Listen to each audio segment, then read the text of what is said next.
2024 തെരഞ്ഞെടുപ്പിൽ ഇന്ത്യ സഖ്യത്തെ നയിച്ചത് രാഹുൽ ഗാന്ധിയാ. അദ്ദേഹത്തിന്റെ നേതൃത്വത്തിലാണ്.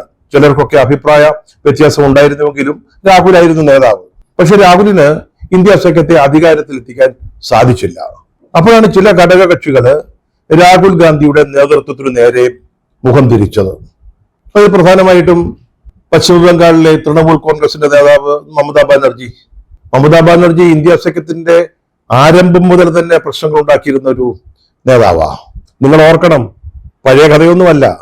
ഇന്ത്യ സഖ്യം ഉണ്ടാക്കിയതിന്റെ മുമ്പിൽ നിന്ന് പ്രവർത്തിച്ചവരിൽ ഒരാള് ബീഹാറിലെ നിതീഷ് കുമാർ ആയിരുന്നു. ഇവിടെ BJPയുടെ കൂടാ, അവരുടെ കൂടെയാണ് ഇപ്പോൾ ആ മുന്നണിയിലാണ്. ഈ തെരഞ്ഞെടുപ്പില് അവരൊന്നിച്ച് മത്സരിക്കാൻ പോവുക. ആ നിതീഷ് കുമാറിനെ ഇന്ത്യ സഖ്യത്തിന്റെ കൺവീനർ ആക്കണം എന്നൊരാവശ്യം അത് കോൺഗ്രസ് തയ്യാറായിരുന്നു. കോൺഗ്രസ് അംഗീകരിച്ചതാ. പക്ഷെ അത് അംഗീകരിക്കാൻ മടിച്ചത് മമതാ ബാനർജി ആയിരുന്നു. അന്ന് അവർ ആ ഒരു തീരുമാനത്തെ പിന്താങ്ങിയിരുന്നുവെങ്കിൽ, നിതീഷ് കുമാർ ഇതിന്റെ കൺവീനറായി വന്നിരുന്നുവെങ്കിൽ ഒരുപക്ഷെ കഴിഞ്ഞ 2024 തെരഞ്ഞെടുപ്പിന്റെ ഫലം മറ്റൊന്നാകുമായിരുന്നു.